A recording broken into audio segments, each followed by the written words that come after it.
అసలు rich countries రిచ్‌గా, అలాగే పూర్ కంట్రీస్ ఇప్పటికి కూడా పూర్‌గా ఎందుకున్నాయో ఈ వీడియోలో తెలుసుకుందాం. ఎప్పుడైనా సరే ఒక ఎకనామిక్ అవుట్‌పుట్ పేపర్ వచ్చింది అంటే చాలా వరకు డిస్‌క్రిపెన్సీస్ ఉంటాయి. అంటే అస్సలు పొంతన కుదరకుండా ఉంటుంది రియాలిటీకి, అలాగే అక్కడ పేపర్‌లో ఇచ్చిన దానికి.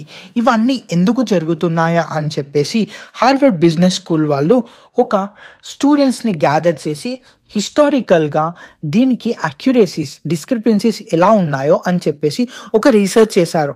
ఇవన్నీ కూడా వాళ్ళు ప్రీ హిస్టారిక్ మా ఏవైతే రీసెర్చెస్ ఉన్నాయో దాంట్లో కనుక్కున్నారు. సింపుల్‌గా చెప్పాలి అనంటే సీ నేపిల్స్ అండ్ వెనిస్ అనే 2 సిటీస్ ఉన్నాయి. నేపిల్స్ దగ్గర ఫెర్టైల్ ల్యాండ్ ఉంది. అండ్ వెనిస్ దగ్గర నిజం చెప్పాలంటే ఒక బురదగుంట సిటీ. అండ్ ఈ 2 సిటీస్‌ని కంపేర్ చేసినప్పుడు ఎవరైనా ఎకనామిస్ట్ ఏమనుకుంటారు? నేపిల్స్ ఫెర్టైల్ ల్యాండ్ ఉంది అండ్ గుడ్ లేబర్ ఉన్నారు, యంగ్ పీపుల్ ఉన్నారు కాబట్టి సూపర్‌గా గ్రో అవుతుంది అని చెప్పేసి అనుకుంటారు. అలాగే ఇక్కడ ఒక స్వాంప్ అంటే బురదగుంట మీద కట్టిన సిటీ కాబట్టి దీనికి ఎలాంటి ఫ్యూచర్ లేదు అని చెప్పేసి వెనిస్‌ని అనుకుంటారు.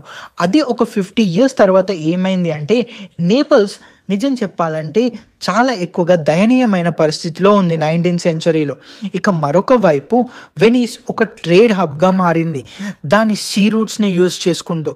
అలాగే ఒక యూరోపియన్ సెంటర్ ఫర్ కామర్స్‌గా మారిపోయింది. అక్కడ ట్రేడ్ జరపడానికి ఒక ట్రేడ్ సెంటర్‌గా. ఇది ఎలా జరిగింది అని అంటే గవర్నెన్స్ అండ్ అలాగే అక్కడున్న policies, free trade and market policies.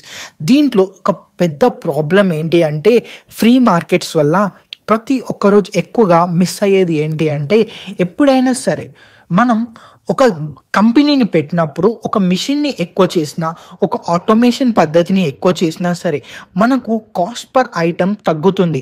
అంటే సింపుల్‌గా ఆటోమేషన్ ఇంతకుముందు ఒక విధంగా 70% చేసి ఉంటే ఆ కాస్ట్ ఐటెమ్ ₹100 అయ్యి ఉంటే నేను 80% ఆటోమేషన్ చేసినప్పుడు అది ₹90కి వస్తుంది ఆ ఐటెమ్.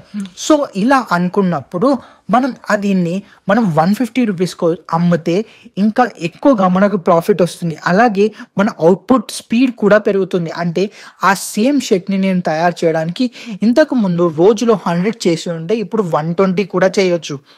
ఇక మరొక వైపు ఇప్పుడు ఫార్మ్స్‌ని చూసుకుందాం. అదే ఒక ఫార్మ్‌లో ఒక ఎకర్‌కి ఒక 10 మెంబర్స్ వర్క్ చేస్తున్నట్టయితే టోటల్ కలిసి ఒక ₹1000 సంపాదిస్తున్నారనుకోండి సింపుల్‌గా ఉండడానికి.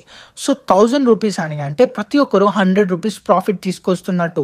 అదే ఇంకొక వ్యక్తి అక్కడికొచ్చి జాయిన్ అయితే మేబీ ఫ్యామిలీ మెంబర్ కావచ్చు. ఆ వ్యక్తి కూడా వచ్చి జాయిన్ అయితే ఇప్పుడు పర్ పర్సన్ ప్రాఫిట్ యావరేజ్ తగ్గుతుంది. అంటే 11 మెంబర్స్‌కి ₹1000. ఇలా తగ్గినప్పుడు మన ప్రాఫిట్ పర్సెంటేజ్ తగ్గుతూ ఉంటుంది. అందుకని ఇక్కడ ప్రాబ్లమ్ వస్తుంది. అలాంటి టైంలో రిచ్ కంట్రీస్‌లో ఎలాగైతే మ్యానుఫ్యాక్చరింగ్ అంటే మిషన్స్‌ని చేసుకొని మెయిన్‌గా ఫ్రీ మార్కెట్‌లో అవి అమ్ముతారో అలా అమ్మినప్పుడు ఏమవుతుంది ఆ క్లాత్స్‌ని ఫస్ట్ వేరే కంట్రీస్‌కి కూడా మార్చుతారు. ఎందుకంటే ఇప్పుడు ఫ్రీ మార్కెట్ కాబట్టి. ఇలాగానే ఈ క్లాత్స్‌ని ఇంగ్లాండ్ కూడా ఇండియాలోకి తీసుకొచ్చి మన చేనేత కార్మికులను నాశనం చేస్తుంది.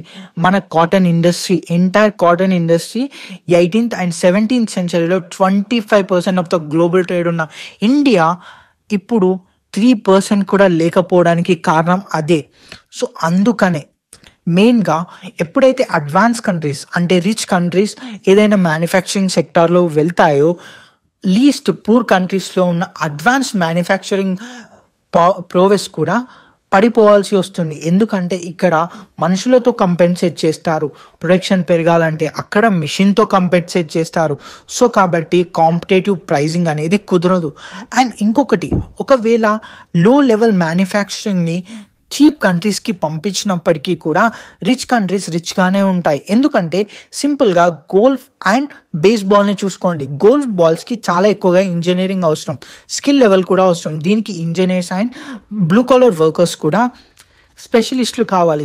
అవన్నీ కూడా ఎక్కువ శాతం యూఎస్‌లోనే మ్యానుఫ్యాక్చర్ అవుతాయి. మరొక వైపు బేస్‌బాల్ లాంటివి చైనాలో అండ్ వేరే కంట్రీస్‌లో మ్యానుఫ్యాక్చర్ అవుతాయి.